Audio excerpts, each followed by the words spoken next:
I've always been interested in real-world problems.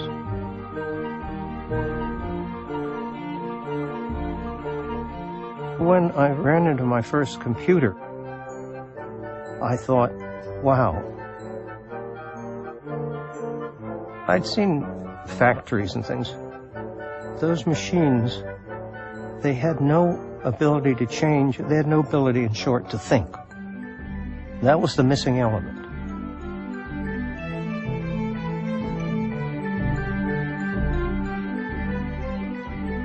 I had to write a couple of programs, and I could see the possibilities.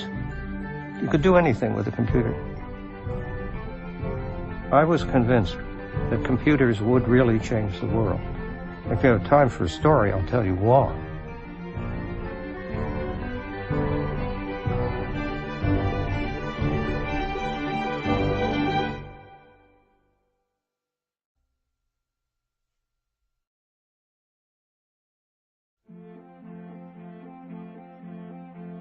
If you go back 10 years ago,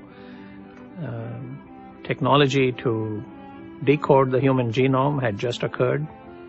There was a rush of ideas in this field. What would you do with such information?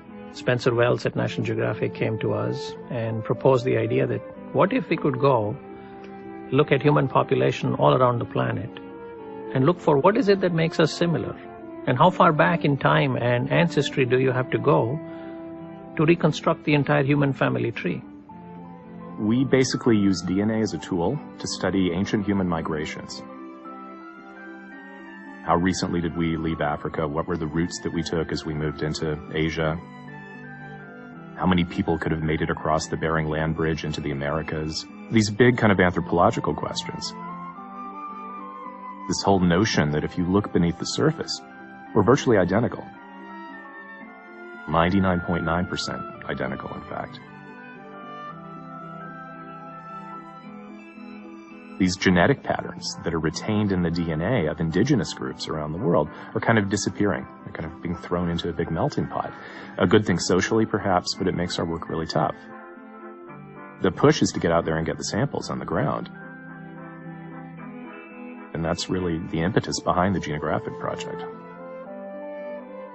With just a small set of samples, a couple of thousand, which is what we had before we started the project, you can say a little bit about very broad patterns of how we populated the world.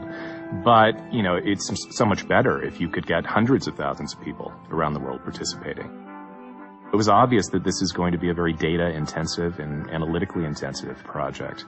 And we approached IBM as a partner. We are teaching ourselves in IBM now how to actually deal with genetic data. I do imagine a future which is very much personalized in healthcare, not just how you cure a disease, but also in how you live your own life. It's not going to be a one-size-fits-all world in the future. I see a way in which the more we know about the individuals, the more tailored and customized life will be for them. I can imagine such a world, but I don't think we are there yet. I want to make such a world.